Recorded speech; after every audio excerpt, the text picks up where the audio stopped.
Welcome to Coffee with Democrats, a sensible platform for progressive conversations. Coffee with Democrats is a grassroots movement dedicated to hearing from Democrats, candidates, legislators, and friends from all political backgrounds who want great conversations. Coffee with Democrats is committed to increasing Democrat voter registration and Democrat voter turnout by making voting more exciting and meaningful. And with us today is a special guest host of Coffee with Democrats, former chief of the Osage Nation, Chief Jim Gray. Good morning. We are here today on Coffee with Democrats. And a special guest today, guest host for Coffee with Democrats is the former chief of the Osage Nation, Jim Gray. We also have Walter Lamar. Walter Lamar is a former FBI agent. He's been recognized highly within the FBI and within the law enforcement community with his work with both what took place down in Waco during the Branch Davidian siege, as well as the Oklahoma bombing. He's been highly decorated within the FBI and commended for that. We also are expecting guests with Michael Anderson. He is an attorney who specializes in Indian Nation law. He is going to be a great participant today. He did graduate from Columbia University, and he's highly respected within the Native American and First Americans legal side, and particularly the part about making sure that Indigenous policy and procedures is proper when as far as it goes to Hollywood, and making sure that Hollywood recognizes the processes there. Then we also have Holly Cook Macarro. She is a very highly respected person within both politics as well as within the Native American nation. She is an advocate that is very helpful. So we're looking forward to having her come on this morning. She is also she's been an activist with the Democratic Party. So I hold that in high esteem as somebody that is very involved with politics. So we're looking forward to having her come on here as well. I will be muting myself, turning it over to Chief Gray now. And in the meantime, I'm going to be reaching out to Michael Anderson and to Holly to see if there are some issues with their Zoom to make sure that they can join us. So I'm going to back out. I'm going to mute myself altogether, and I'm just going to turn it over to Chief Jim Gray as our special host. And thank you so much for being our special host today. Thank you, Kevin. Just so you know, I just texted Mike, and he's using the link you sent us this morning, and he's not getting in. So I told him to use the one that you sent us last week. So hopefully he'll be able to get on soon enough to participate. And Walt, it's just me and you, maybe for the whole hour. Who knows? Hey, well, maybe that's all the better. Yeah, right. We can talk about all the people that didn't make it to the panel. So I thought that would be good. No, actually, one of the things that really intrigued me about the movie Killers of the Flower Moon, obviously it's close personally to me, and it's my family that's in this issue, this story, and it's also my tribe that's in this story. And but I think it has a broader reach than that to all of Indian country, especially as it pertains to law enforcement issues, which features prominently in this film and the book as well. And as somebody who's worked in Federal Bureau of Investigation, which is part of this story as well, the beginnings of it, as well as the actual work that you've devoted your career to in law enforcement as a federal official, both at the FBI level as well as the Department of Interior and even the Bureau of Indian Affairs, and as a one-time director. I think that's how we met years ago. And so I thought maybe just as a general rule, can you talk about how important it is for Hollywood, who's engaged in multiple movie projects, both on the screen and in television and in streaming, where law enforcement issues have come up? I can think of Dark Winds. I can think of Yellowstone, Longmire, Wind River. There's numerous movies that have come out where law enforcement features prominently in the story. How important is it that we get this right? And just feel free to expand on whatever aspect that you feel is important. And I'll say I just got a text from Holly. So Kevin, she is in the waiting room, so she's been waiting. But Chief Gray, number one, thank you for inviting me to participate this morning. And Kevin, I want to thank you for presenting this platform and forum for us to talk about some of these issues, because they are, I think they're not only issues that are important to us in the Native community, but across our communities in this country. It's as I was thinking about coming on today, I mean, for a long time, a very long time, Native American portrayals in television and in the movie industry, and I'll say, Chief Gray, I can include you in this, as baby boomers, we just on the cusp, yeah. Yeah, we recall as children that contradictory emotion of seeing us on screen, whether it was our little black and white television tubes or whether it was at the big screen at the movie theater. We were kind of proud that we were thought of, but we were horrified in the way we were thought of. Right? We were kind of proud to see ourselves, but we were at the same time horrified. And so now we fast forward to the past several years, and maybe a little bit beyond that even. We've seen this amazing surge, Native content on television and now streaming networks. And what I would say is, and thinking about this, is that our stories are safer when we're involved in the process, whether we be financiers, whether we be directors, producers, writers, actors, and then cultural and content consultants. So we'll touch on that law enforcement question in a second too.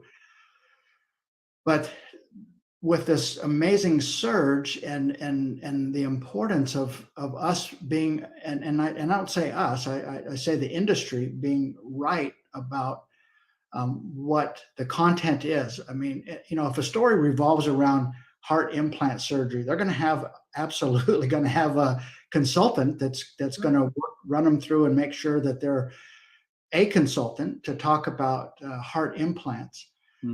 But when you want to get it right. So if you're producing a movie that has or a TV series that includes Native content, absolutely, it's a bit more complicated than the one consultant scenario. And you think about our cultural diversity, our geographic, demographic diversity, the complexities of sovereignty, the government to government relationships, that roller coaster of federal policy. Then when you're asking about the criminal justice systems, I mean, it's laced with jurisdictional nuance. And when we are not part of that entire process, in days gone by, that when we were portrayed, it's just as I said, it was in a horrifying ways oftentimes, and it gradually progressed at a point where when we're portrayed, they're missing it still by a mile, right? And now as we're moving into present day, they're missing it more like by feet, but they're still missing it.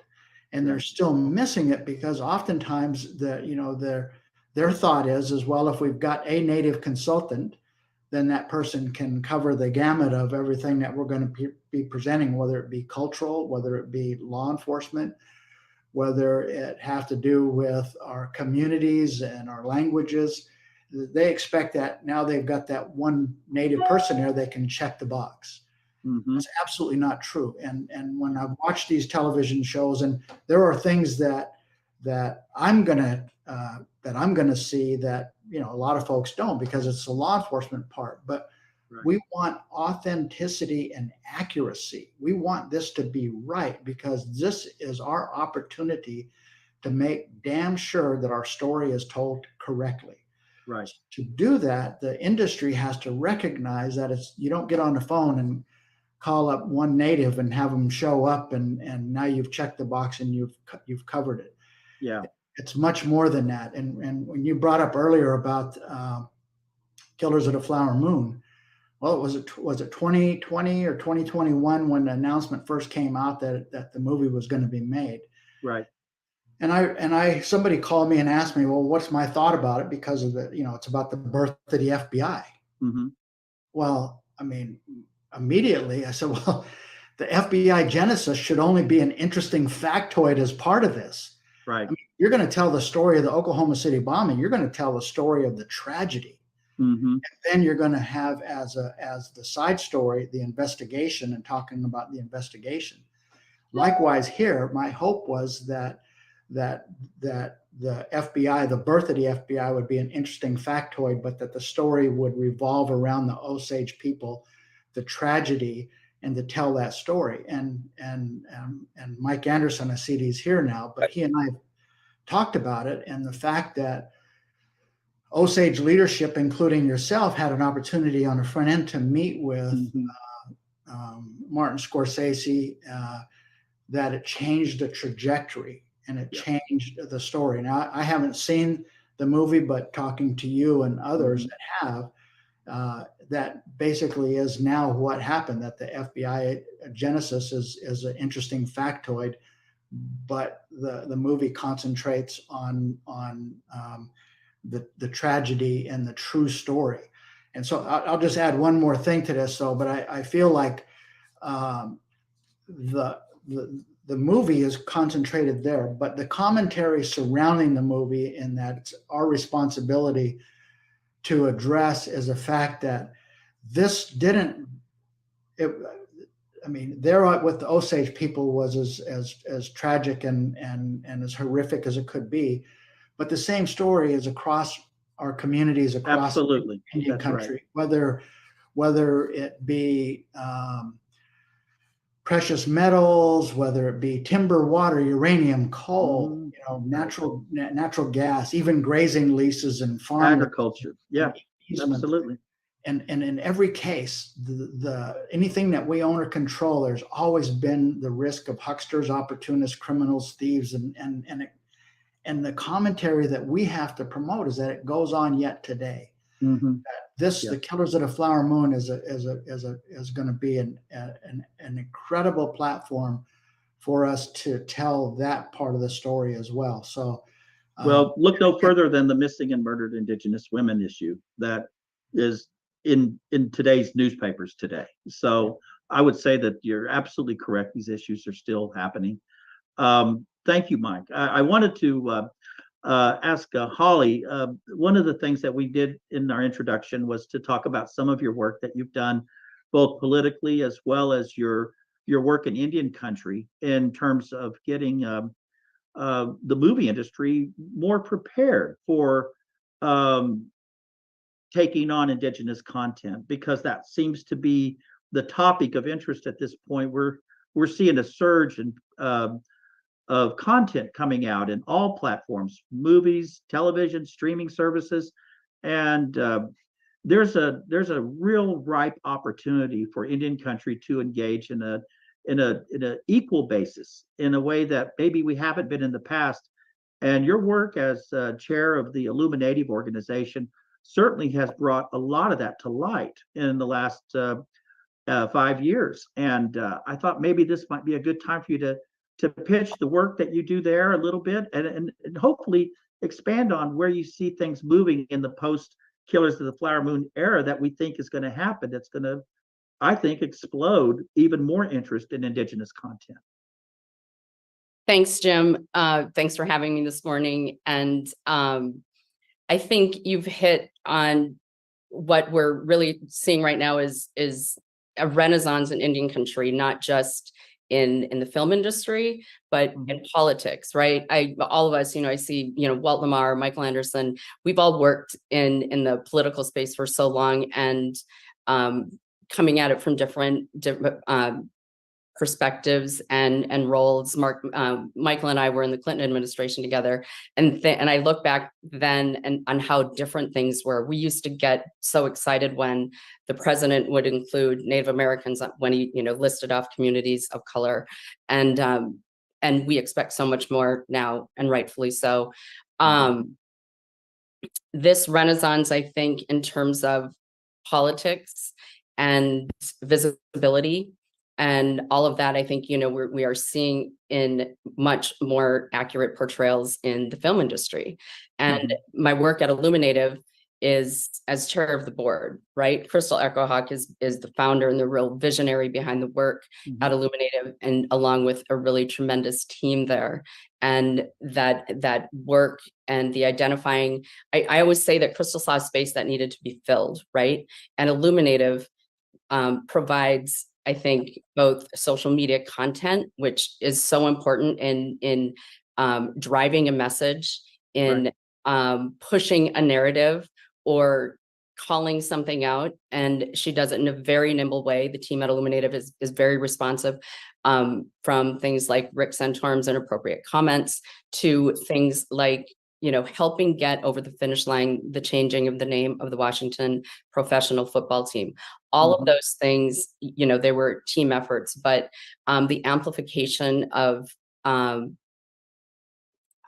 to accurately portray Indian country, Native Americans, our stories, how to tell our stories in a way that is not the commercialization or just perpetuating what we've always known is as the Hollywood Indian or the Hollywood version of Indians.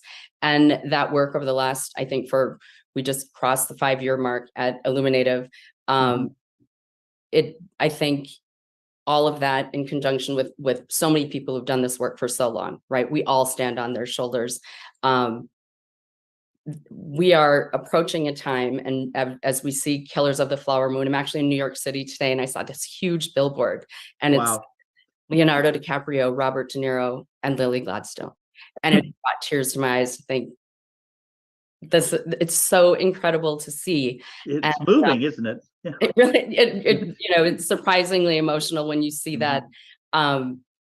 It's such a big deal to us, and really it marks a place, I think, in time and history. And I think we're on the brink of seeing, hopefully, another momentous time in history as we move towards award season.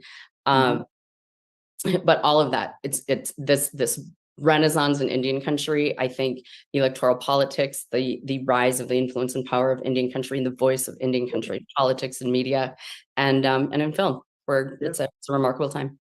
Well, thank you. I wanted to say a few words about Yancey's inability to come on to this podcast. He called me last night, and he was terribly sorry that he wasn't going to be able to participate. And I know some of you who have followed his sudden rise to stardom with his participation in this film was even echoed even in the most recent final episode of Reservation Dogs, which I hope we have time to talk a little bit about as well. But here's where I think if Yancey was here, I wouldn't put him on the spot to ask him about his experience in the film, and certainly because of the ongoing strike with the actors, he has to, protect the solidarity of the group by not participating in any media, and I respect that and everything. I was happy to say, well, let's just talk about your record collection. I don't care. Just get on with the call, But as it turned out, he had a project that he did want to talk about. And if it's all right with you, I'd like to say a few words about it.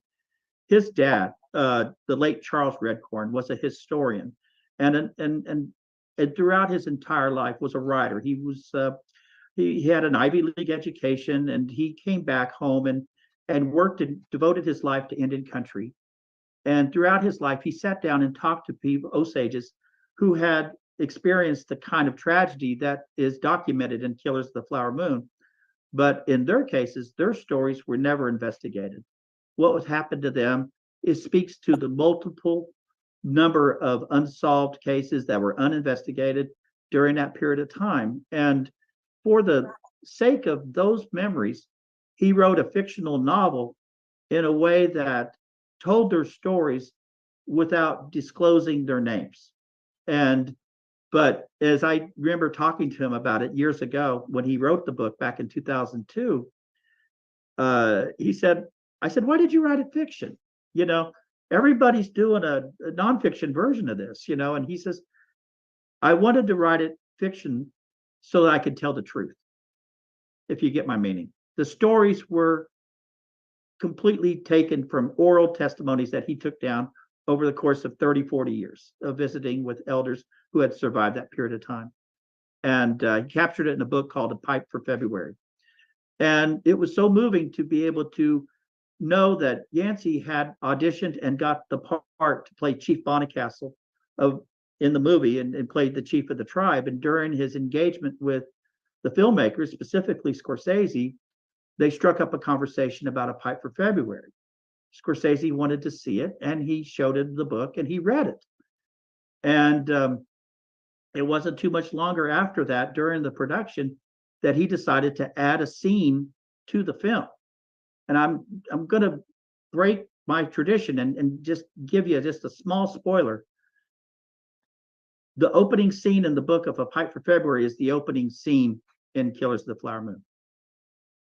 And he acquired the rights to use that scene for the purpose of the film because the beginning of that scene was so moving.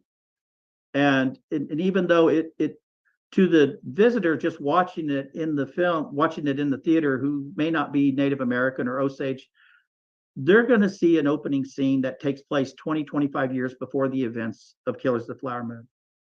And my impression from that experience is to watch how the Osage elders at that particular period of time anticipated what changes were going to come. And they were trying to prepare their people, that next generation, that some of these old ways were going to have to evolve into embracing a new world. And we were going to have to walk in two worlds, and we were going to have to accept certain things. And that's the dynamic of A Pipe for February, is that push and pull of what do you hang on to? What do you adapt? What do you resist? What do you embrace? Who do you love? Who do you trust? All these things are wrapped up in this book. And I'm so excited about the fact that that part of that book is in this movie.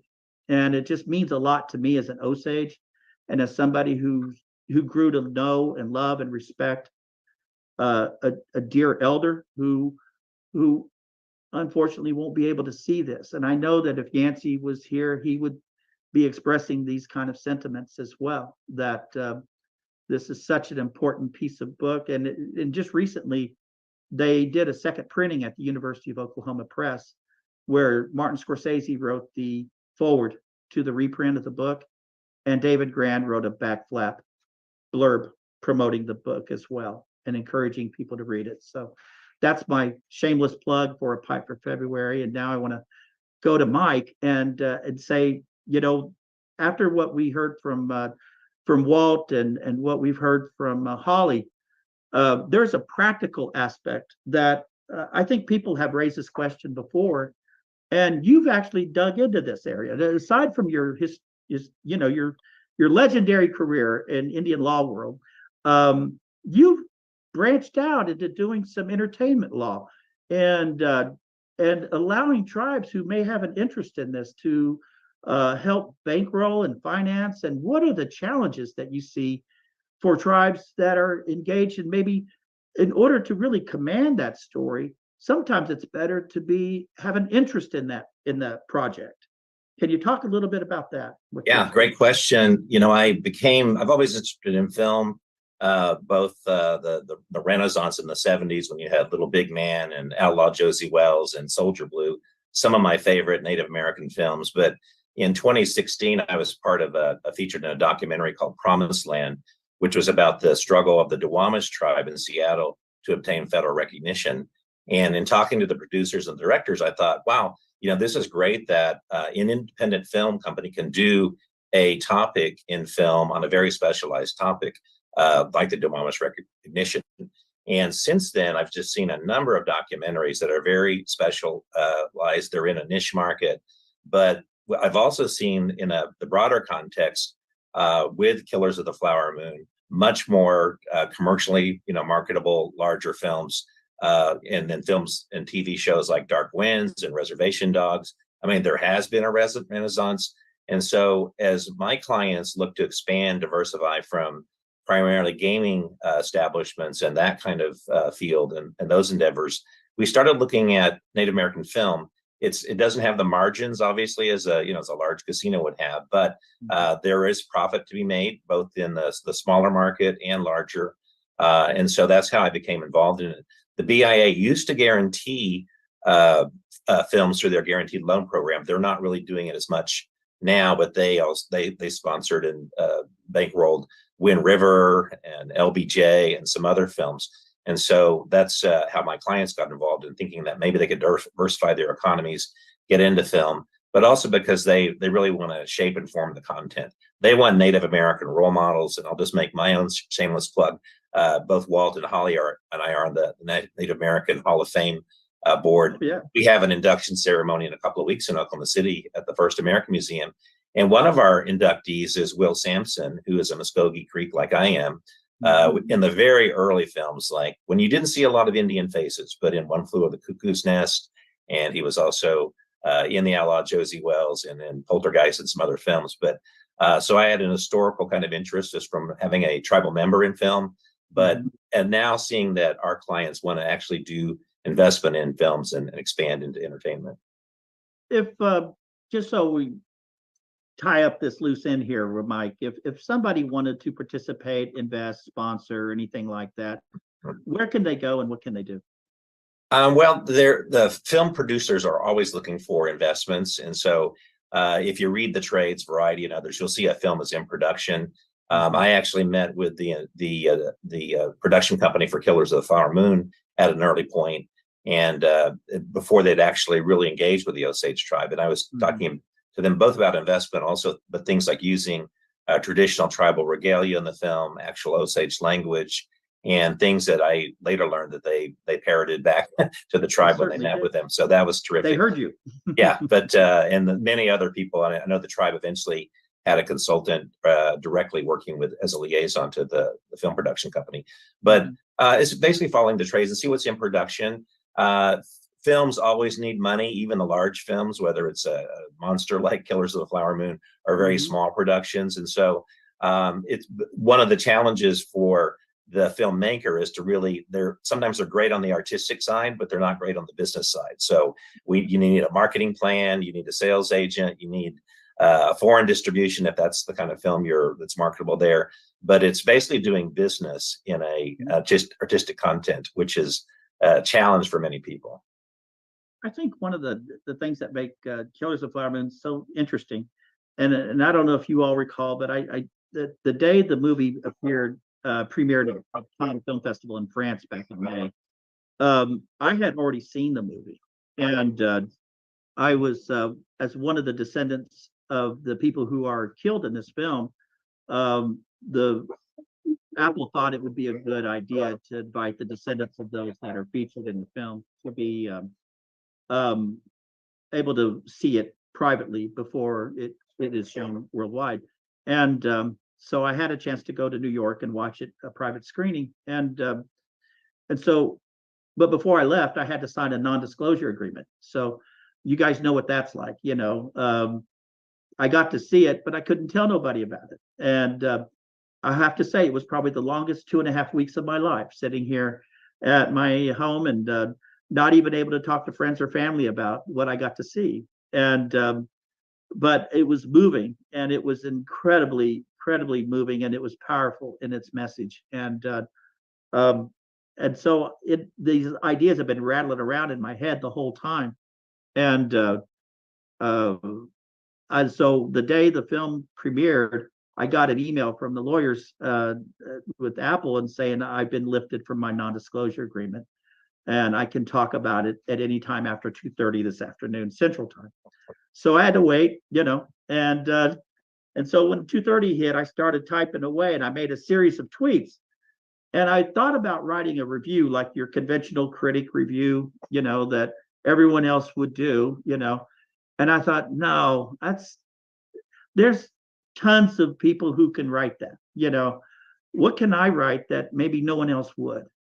And based on what I experienced watching the evolution from the book coming out to the movie rights being bought, to the outreach efforts, and to the response by the tribe as an evolutionary process of collaboration that eventually led to an active participation of between the tribe and Scorsese and the film company in making this film.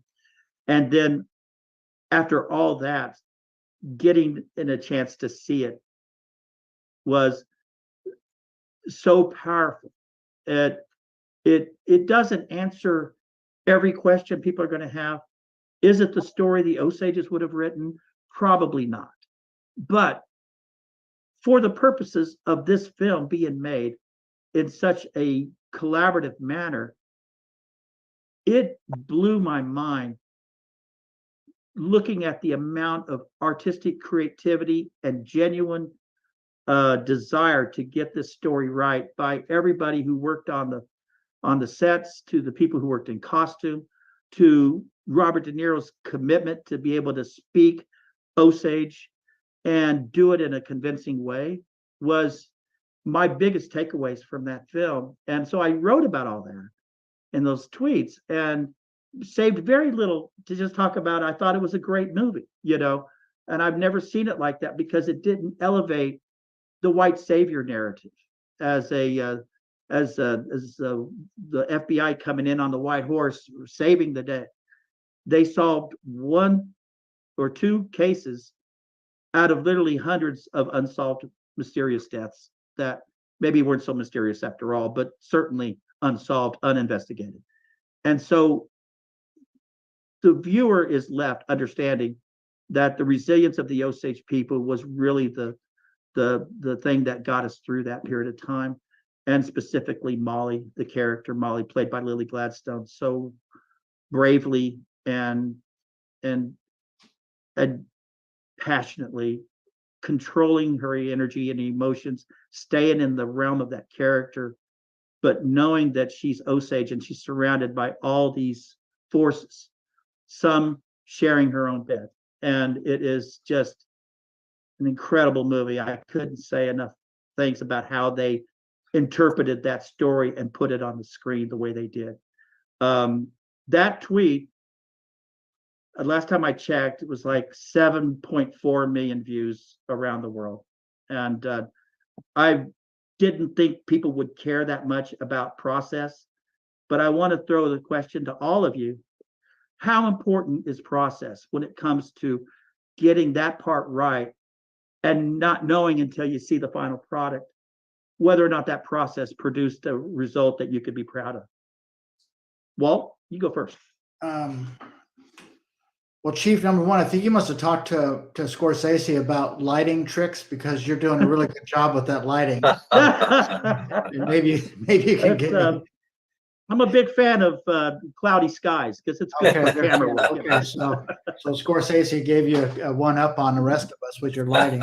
And then I'd also like to just mention quickly, Mike brought up Will Sampson, and Will Sampson was very much a proponent of hiring Native actors to play Native roles.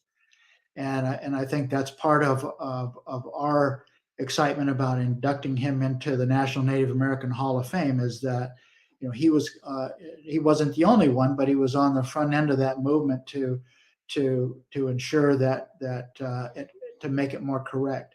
I'd also like to just say too to the listeners, when I mentioned earlier about the complexities and the nuances, it's incredibly important to recognize there's 574 federally recognized tribes.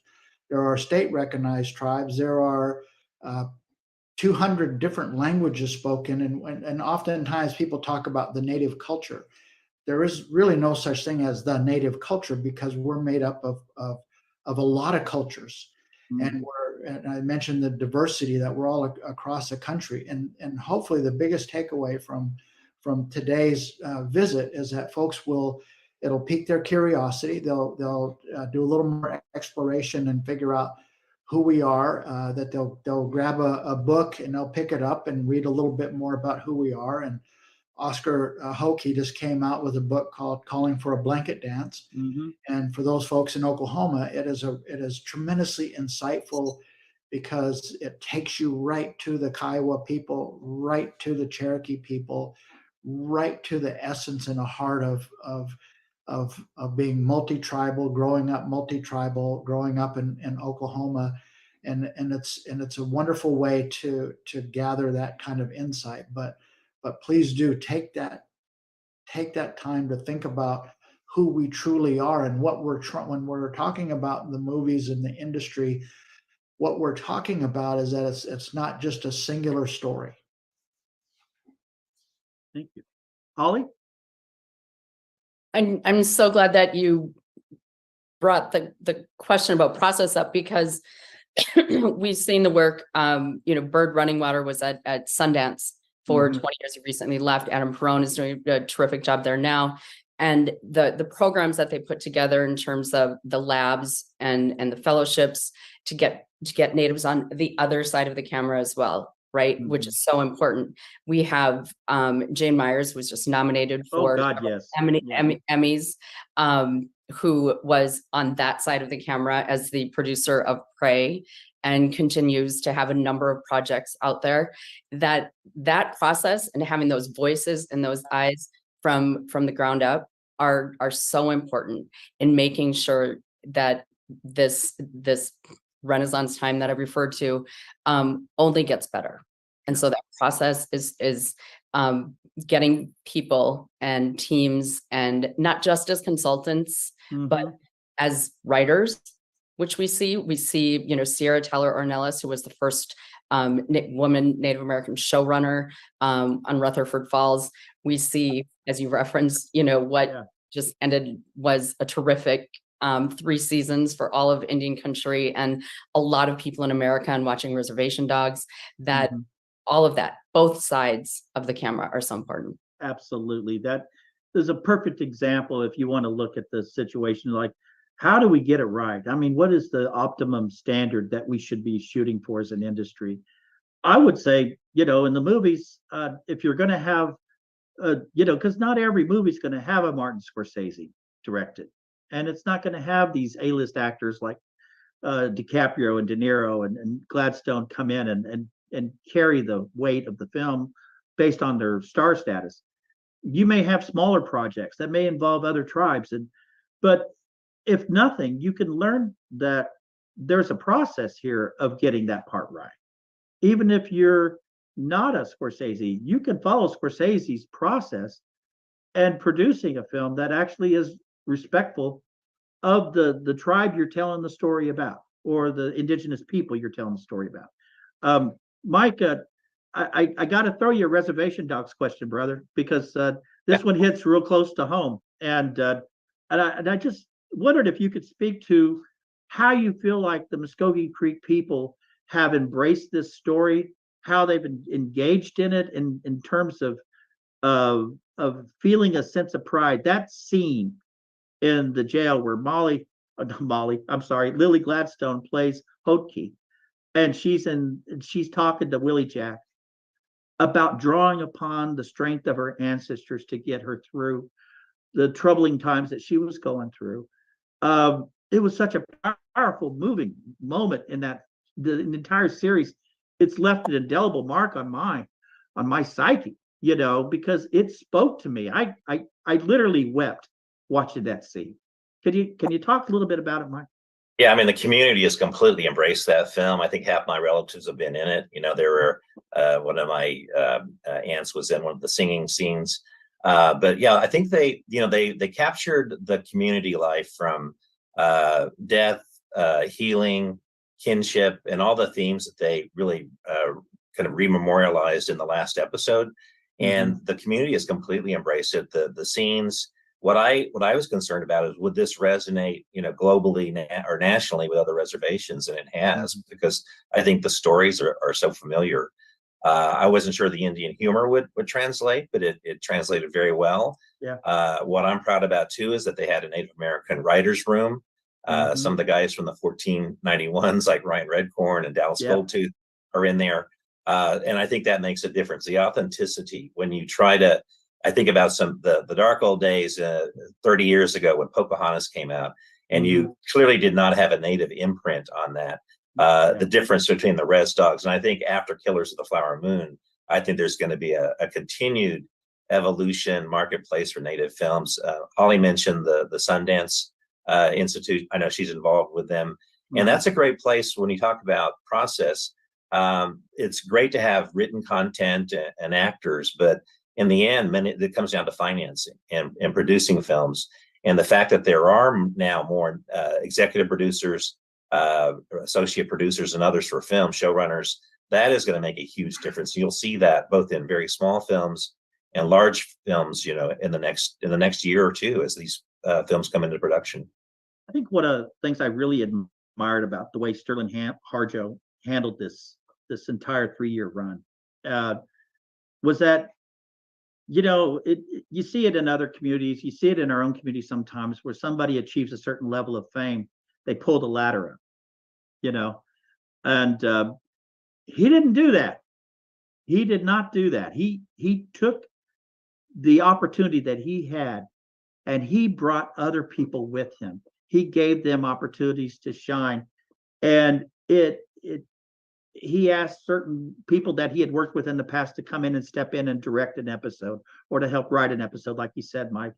And so that there were multiple fingers all over this project that had different visions, different creative juices that were going into it, that made the story so fresh. Each one was so uniquely different from the other, even though there was a narrative to the whole story, especially this last season, because they were tying things up.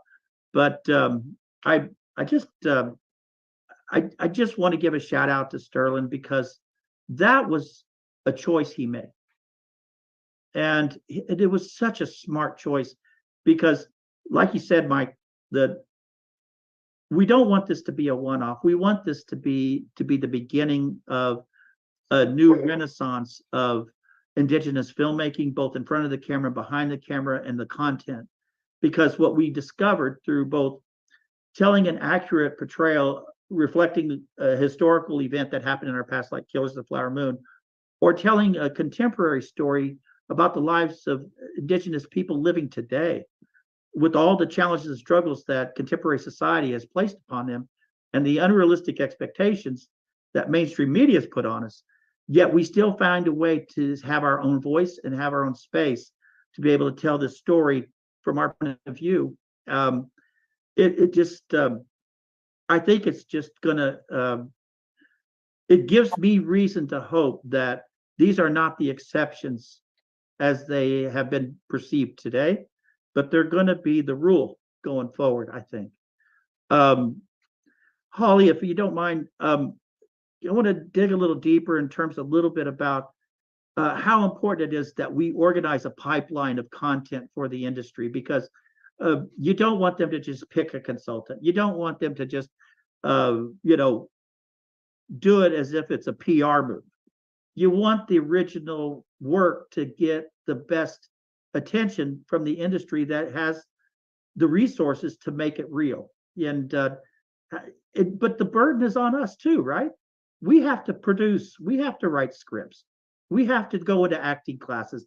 We have, there's a TikTok video of a woman that's just going off on how come there's not an Osage playing the lead actress.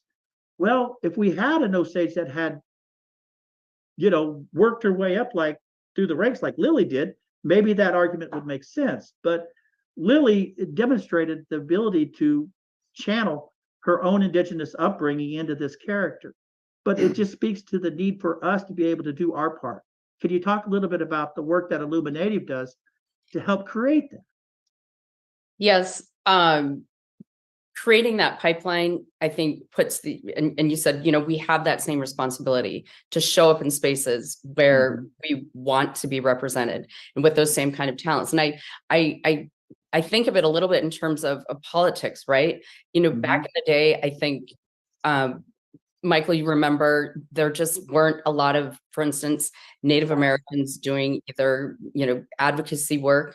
The entire lobbying industry was made up of non-natives that were representing tribes, but we hadn't had enough people in the pipeline, right, to serve in administrations, to get that sort of Hill experience and do all of that. And now I think, we have such a strong lobbying corps made up of Native Americans that represent tribes, and not necessarily, I'm Ojibwe, but represent a number of tribes that are not Ojibwe, just, the same as Michael. And that is the same thing in the film industry, right? We have to get people in the pipeline. So it's what Sundance does with the fellowship. Illuminative has had a fellowship program with Netflix and others to help get the resources and support. We certainly have the talent, right? Mm-hmm. And we as Indian people, we are storytellers at our core. And I always say, if we weren't able to laugh, we'd be crying at our own very situation in history. But which is, I think, why we have such a well-developed sense of humor in Indian country as well. So there's no lack of talent. What we do need is provide the opportunities for people to develop that talent. And, when you're an artist, you need those sort of resources to do the work, right? And that is something that takes time. And I think we are seeing some of that. And as we see the Sierra Teller analysis, the Janish meetings, the writers, the opportunities that Sterling gave to Tazva Chavez, all of these folks who are so talented. And I see them leaving the ladder down behind them as well. And that, I think, is what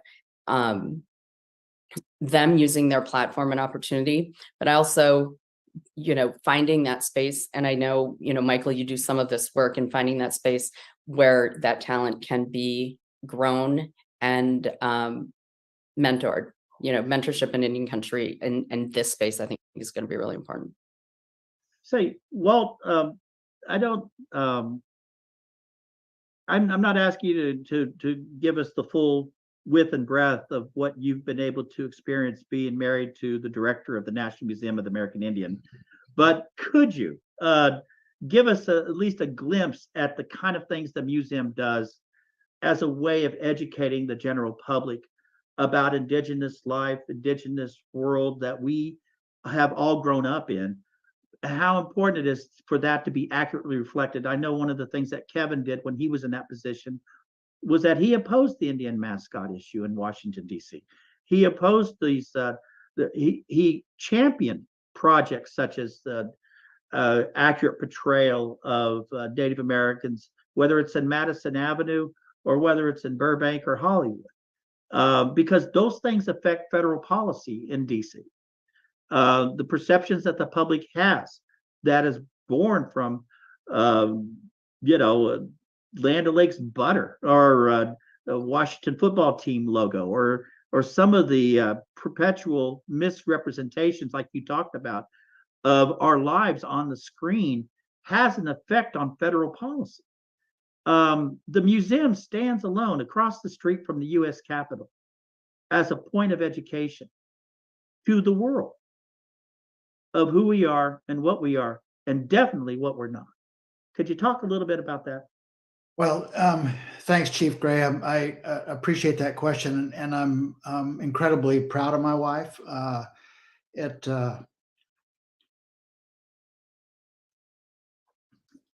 We just got back from, we just got back from Boston, and where she was inducted into the American Academy of Arts and Sciences. And we were sitting there and we're preparing to go to, I'm sorry for being so damn emotional, but it's all right. We were preparing to go to the induction ceremony. And she said, "I'm not exactly sure how to act." And it dawned on us both at that moment that over the past number of years, there have been natives that have been inducted into the Academy, Louise Erdich, Kevin Gover, Suzanne Harjo, Philip Deloria, Mark Trahant, and others, but yet in terms of the thousands of people that have been inducted into that august community, there have been very few natives. So there is no pathway to say this is how we act, this is how we accept it. And to see her go across the stage, and followed right behind her was Glenn Close, and John Lithgow was there. And I mean, it was, Wow.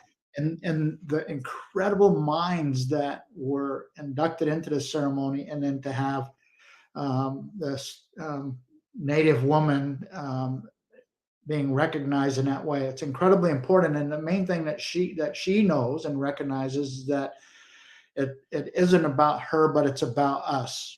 Mm-hmm. And just exactly what you said about making sure that the ladder is dropped down behind you. Just this weekend, she was profiled in the Washingtonian magazine as one of the powerful women of Washington, D.C., included with Joe Biden and Kamala Harris and others. And that's basically what her quote was to say that I'm gratified to be the first Native woman to lead a Smithsonian museum, and she said, I'm heartened to know that I won't be the last. Oh, and so, but the thing that the museum and what they're trying to do, and it's really important, because when the museum in 2004 was opened, Rick West took a different approach to it. And he took an approach to it to say, we are going to present our story from our perspective, from our words, and in our words. Well, it got poor reviews. It was like people didn't want to see that. They want to see the Disneyland Indians. They want to see the romanticized Indians. They want to see what they saw on television growing up. That they didn't want to see the story that we wanted to tell. Well, the museum was ahead of its time then, and then now that is the right story, the proper story. So her vision is, number one, is there's a million piece collection of our belongings. It's not artifacts and not things. It's our Native belongings that are out at Suitland, Maryland, at the Cultural Resources Center. She wants to see that collection connected to the communities. And I'll tell you, I have a personal connection, because I found my great-grandmother's cradle board that's there in the collection. Holy smokes. That carried my grandmother. It carried my grandmother. So when you find those things, and we all have those things there, and I will encourage folks to go to NMAI online, and you can search your name, you can search your tribe, you can search for, and you can find things in the collection that are of your family. So that's one of the things she wants to do. She wants to create partnerships outside the museum with Illuminative and Indian Collective and ARP and other organizations that will be able to take and take the word out. They also have NK 360, Native Knowledge 360, and that too is a movement to be able to educate. So it's, Jim, you're absolutely right. It's about education, creating awareness. And then at the same time, though, you have to create that environment there where people, the tourists that come flocking to DC, that they can go somewhere and see something that kind of entertains them a bit. But I think, and it educates them. Educates them. Yeah. Well, you're educating them sometimes, not exactly, forcing it down their throat, but when they walk out, they know more than when they went in. Exactly. What I will say about Killers of the Flower Moon, when it comes out, and I think we're all going to be in Indian country very, very proud of Lily Gladstone. And I will say that she's my cousin-in-law, so I claim some connection and pride right there. She's going to be a breakout star among huge stars. She's going to be a breakout star. And Jane Myers, when she told me that she was at one point told me that she was going to produce a movie about Comanches fighting a predator in Canada, I said, "Oh yeah, sure, that'll okay." Yeah. and then there it was, and then it was, and Holly can talk about what it did on streaming, and that met all expectations. My only regret is that it was never in the theaters.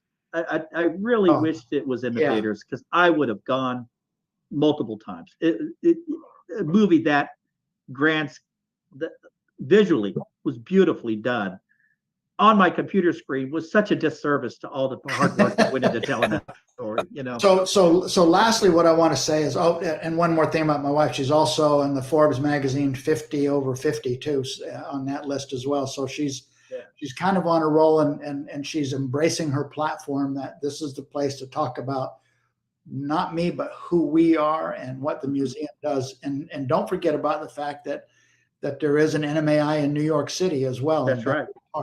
So she's responsible for 3 big institutions. But when Killers of the Flower Moon comes out, and there's going to be such a buzz, and there already is with Reservation Dogs and, you know, and Rutherford Falls and all these other shows that are native content, we have to be kind of protective.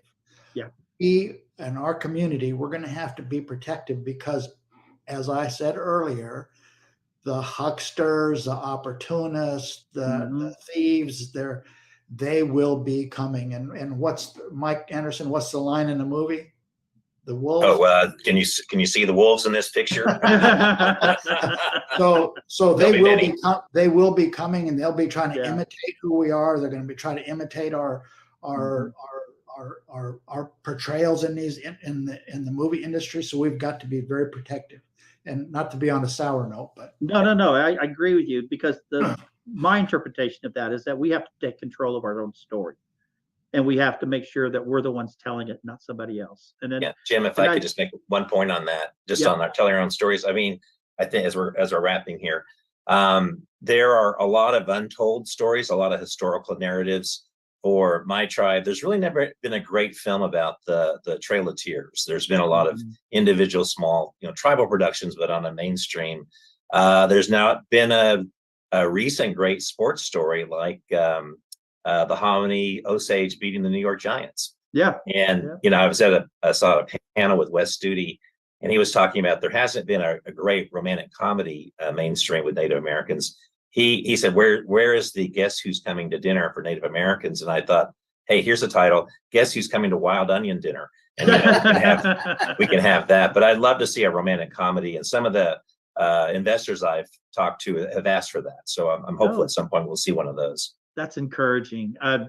Just to kind of give an ode to a little bit some of the more current dynamics that's happening here in Oklahoma, and unfortunately happening in other red states across the country, is that there's been laws that have been passed at the state level that is preventing the any kind of history being taught in the public schools that may make somebody feel uncomfortable. And unfortunately, history is not there to make us feel good.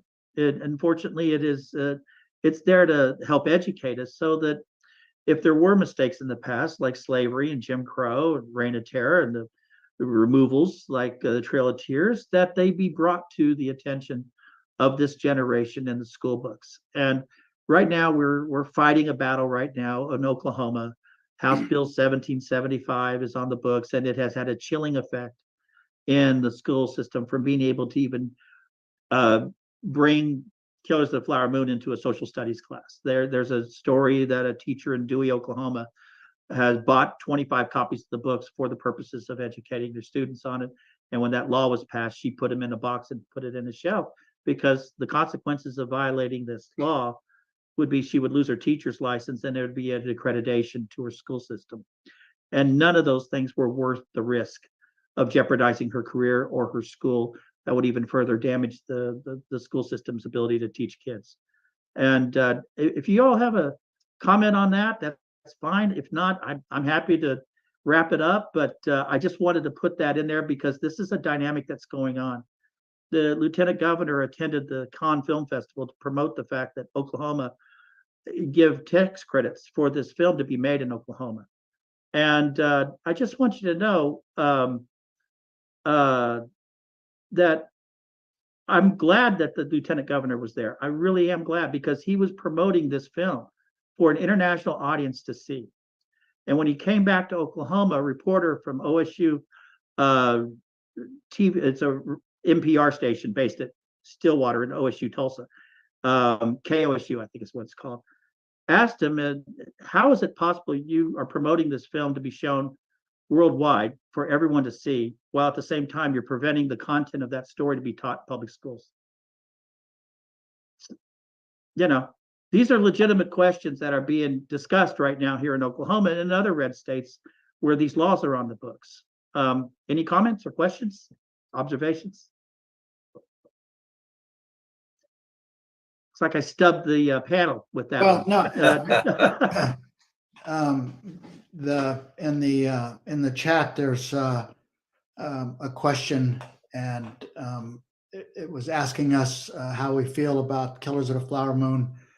There was a post-premiere press conference, and apparently Lily Gladstone said that the Osage grieved William Hale's incarceration and later death. And so the question is that revelation surprising? Well, part of William Hale's success in being able to establish himself in the Osage community is he learned to speak the Osage language. He became friends with Osages. He attended Osage gatherings and ceremonies. There's this great photo of one of our Ilonshka dances. It was kind of a panoramic view picture at the time in the 1920s. That is, part of it has deliberately been removed from the museum at the Osage Museum because he's in that picture. And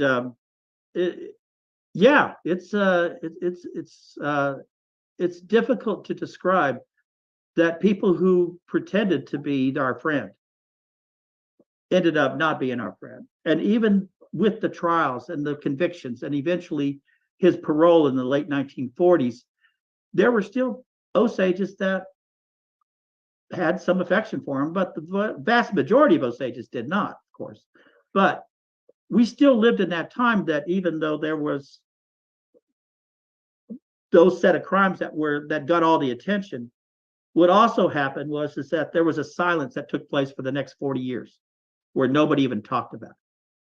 And when it was talked about, it was only talked about from the perspective of J. Edgar Hoover, who did a PR movie called The FBI Story, where it was a white savior narrative. And it further alienated the Osages from their own story and from their own relationships to their own family members whose crimes were never investigated. So there's always been this uneasy coexistence that exists in Indian country, that between the Indians and the non-Indians that live in our communities. Anywhere there was allotment, there were guardians. Anywhere there were guardians, there was graft. It wasn't just an Osage story. It was a Five Civilized Tribes story. It was a story anywhere where the Dawes Act was implemented. And these folks were responsible for the largest transfer of land, according to Angie Debo's book, and Still the Waters Run, of the massive transfer of land out of Indian hands into non-Indian hands. And this is just one personality out of that entire history. And obviously, there's no way you could have pulled that off if he came in with horns and a tail. He was nice. He was gracious. He was gregarious. He was charming. I don't know how else to answer. I don't know.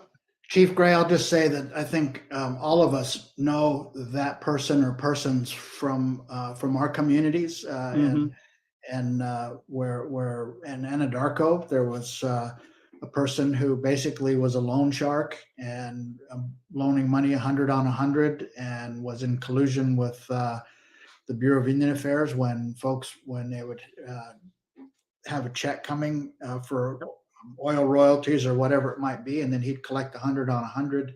If they didn't pay up, he would, that there get their land consequences. So, yeah. But at the end of the day, that's how we were taken advantage of, because we have a certain loyalty when we take somebody as a friend. And even sometimes when they mistreat us and abuse us, we don't easily just cast them aside. So I can see where that could have been a possibility, where people were saddened by that. And your explanation is great. There's also a question in the chat, and maybe you see it, Chief Gray, is asking about when you talked about walking in both lands or having two lives. How do you expound on that phrase? Well, when I give a lot of talks, and I know we all do from time to time, people try to understand, well, why is it important that we carry these traditions with our people today? We live in 2023. Well, we owe it to those ancestors who really gave up just about everything in order for this generation to thrive. And whether it's as a result of the success in gaming that has given us the financial resources to reinvest in culture and language preservation, to acquire our homelands back, to invest that money into healthcare for our people. It's important to understand that those sacrifices and the dedicated servants of our people that represent our ancestors are largely responsible for the success that we're enjoying today. And we owe it to them. And even though we do live in a modern society with modern conveniences, I still believe that you can think and live and exist and succeed in this world, but you can do it with the heart of your indigenous people the whole time. And it makes you a better person. It makes you whole.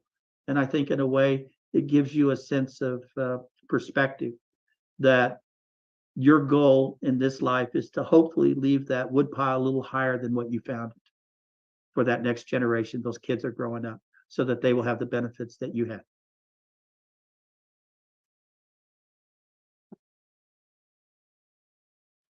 Well, I want to wrap up in the sense of, does anybody have anything they would like to plug?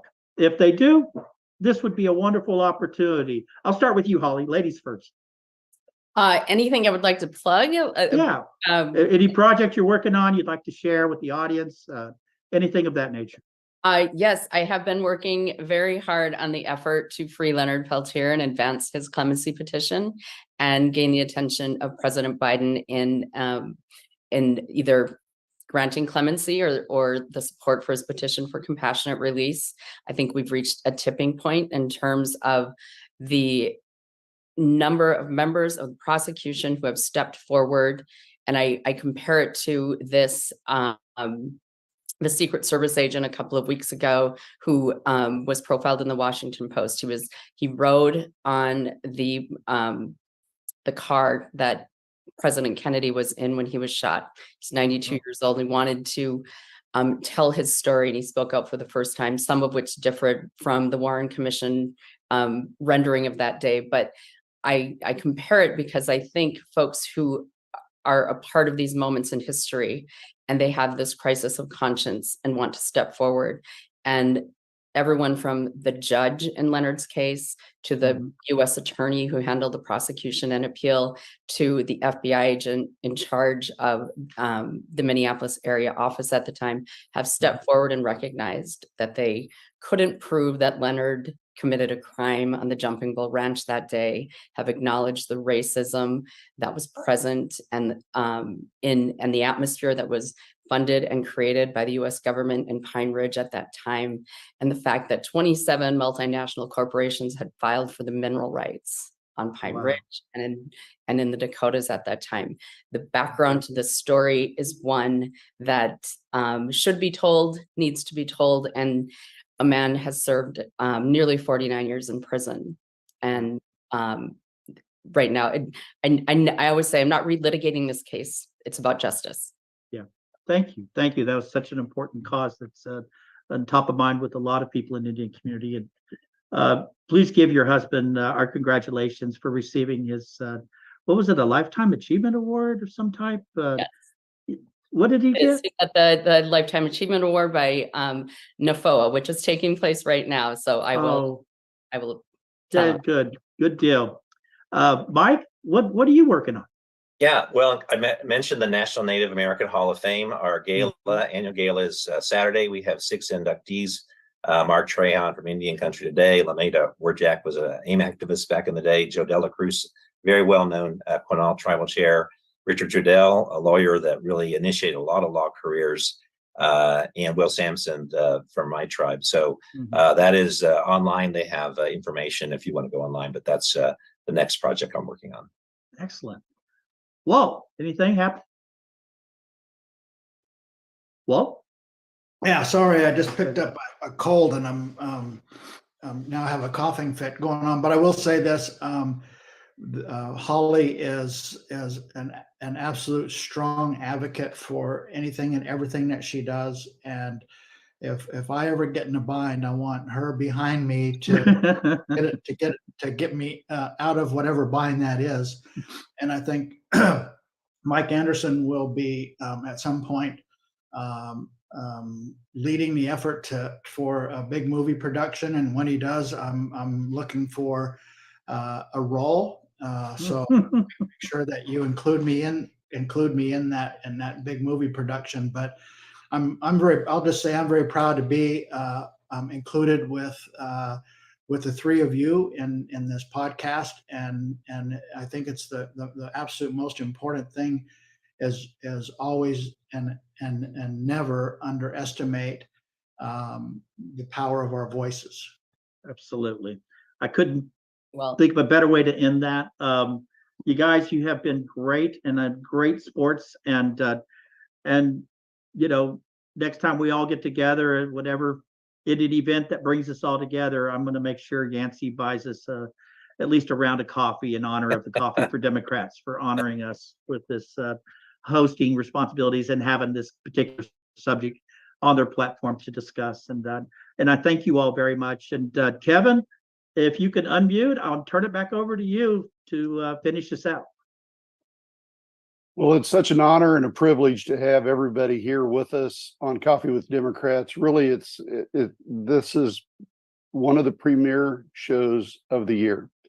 And I really want to thank everybody for taking your time to come on and be with Chief Gray today and talk about this. I wanted my whole goal was to not be seen during this entire broadcast. The only thing we're going to do is talk just a little bit about how we're going to rebroadcast this. We're going to rebroadcast it tonight at 8 p.m. We're going to rebroadcast it again on Thursday morning on the 5th at 10 a.m. and then Thursday evening at 8 p.m. and then we'll have it again Sunday at 8 p.m. Our next guest on Coffee with Democrats, we're reaching out to Representative Arturo Alonso Sandoval from the Oklahoma 50th District, I think it is, from Oklahoma City. We're going to ask for him to come out. This is Latino month. Help me out here. I'm throwing a blank here. It's Latino Recognition Month, I think it is. And so we're wanting to make sure that he is able to come back on and talk with us and have an opportunity to talk about his activism within the Latino community. He's a great guy, just a fantastic guy. He graduated from OU. So all of you with OU Heritage, University of Oklahoma Heritage, raise your hand. We're going to be well represented. He is an OU graduate with an architecture degree. So we're looking forward to having him come back on the 12th and talk to us. So it's Latino Heritage Month. I'm sorry. I drew a blank there. And again, don't mean any disrespect to anybody. I just, I'm a dumb old man. So thank you, everybody, for being on here. So again, thank you very much, everybody, for being gracious. Jim, you're a great host, and everybody for being. It was my first time, so I didn't know what was going to happen. So you're a natural at it. Yeah, excellent job. Yes, we're thrilled, and we're going to. And if we can do this again sometime, if there's if we get closer to the 20th of October and we decide, hey, we got to do something else in recognition of K2FM or when Yancey is released, then from his bondage. I don't know his bondage. Yeah, maybe we can do something else with him. But what a great show. I mean, this is fantastic. This has been another thrilling episode of Coffee with Democrats featuring our special guest host, Chief Jim Gray. We hope that you have enjoyed today's program, and we appreciate your continued support. We invite you to join us next time as we continue to open progressive conversations from all of our friends across the great state of Oklahoma and beyond. All right. Thank you, everybody. And I greatly appreciate everything. Thank you. See you guys. Thanks, Jim. Bye. Bye. See you, Kevin.